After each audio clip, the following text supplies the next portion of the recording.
look sleepy with your red, drowsy eyes, welcome to my sleep stories. You can call me Dr. Sleep. The goal of this channel is to send a little peace and joy out into the world. Rest and sleep are so important to us humans, and I really hope that my channel will deliver you to a more peaceful and sleepy place. We release sleep stories every weekend. If you like the work we are doing and would love to hear more stories, subscribe and give us a. It helps us a lot.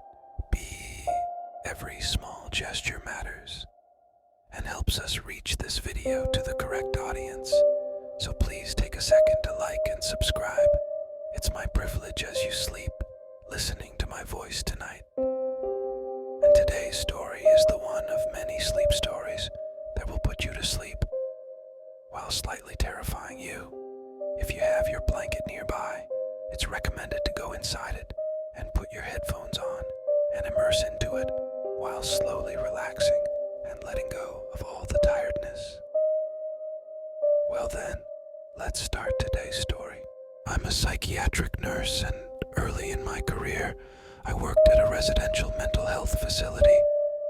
One of our residents was an elective mute, which means that he couldn't talk, but there were no medical reasons as to why. He had spoken earlier in his life, and in fact seemed quite normal back then, with the exception of being close to 7 feet tall. He'd been raised in the Deep South and joined the military when he was 19, but one night he vanished.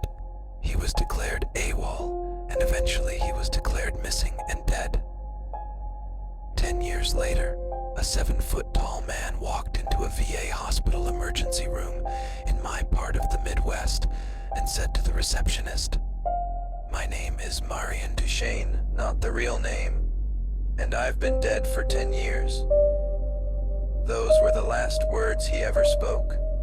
He was covered with dust, and he was wearing the same clothes he'd been reported to be wearing the night he vanished.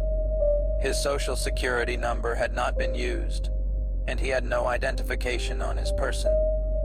However, they were able to identify him, I guess via fingerprints. The family was notified, but they said they had already grieved their lost man, and that whomever was claiming to be him simply could not be. They demanded not to be contacted again." Marion paced all day every day, moving his mouth that looked like talking or muttering, but no sound came out. He had an unnerving habit of throwing his head back with his mouth wide open, as if he were laughing heartily, but not even a breath could be heard. If I talked to him, he appeared to listen, periodically throwing his head back in that laughter-mimicking way of his. Various medications were tried, but they did not affect him either positively or negatively.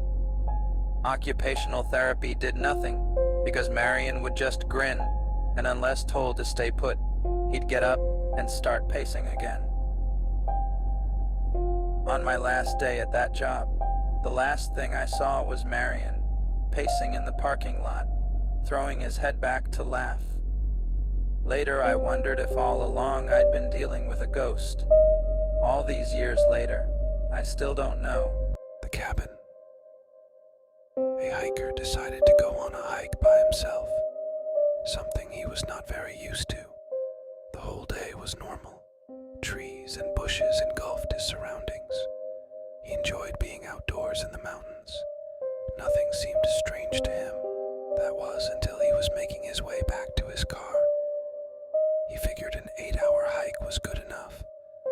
The sky was already getting dark and he needed to get back fast. What was odd was how much he didn't recognize the trail back. He began to panic. Night had already taken over, and all he had was a flashlight and no clue on how to get back. He knew it was already too late and too dangerous to keep going through the perilous forest. He began to worry that he would have no shelter for the night, when almost luckily enough, he stumbled across a broken-down cabin. It was dark and seemed like no one had visited it in years, but he knew it was the only place where he could rest until daylight, especially since his flashlight was running out of battery. He knocked on the door a few times, but no one answered, so he let himself in where, strangely enough, a perfect bed fitted for one person awaited him in the center. He knew that if the owner came back, he could explain himself. He was sure that the owner wouldn't mind, or was even probably dead. So he went ahead and got himself comfortable in bed. As he tried to sleep, he couldn't ignore the collection of paintings around the room. Portraits of strange-looking people all peering at him, each wearing a smile that sent chills up his spine. Not too long after his exhaustion from the hike got the best of him, and he was able to ignore the faces. The next morning he got up early and was shocked to see that there were no paintings around the room, but windows.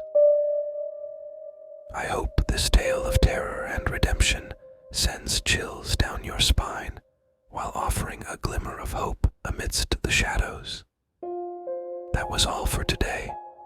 This story is just the sample of our work that is going to come this week. If you are still listening, we would like you to know that we would upload every weekend.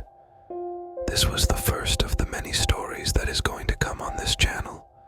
So if you like the story and if you want to support us, subscribe to this channel, Dr. Sleep Stories, for more sleepy nights, which will get longer and even more terrifying.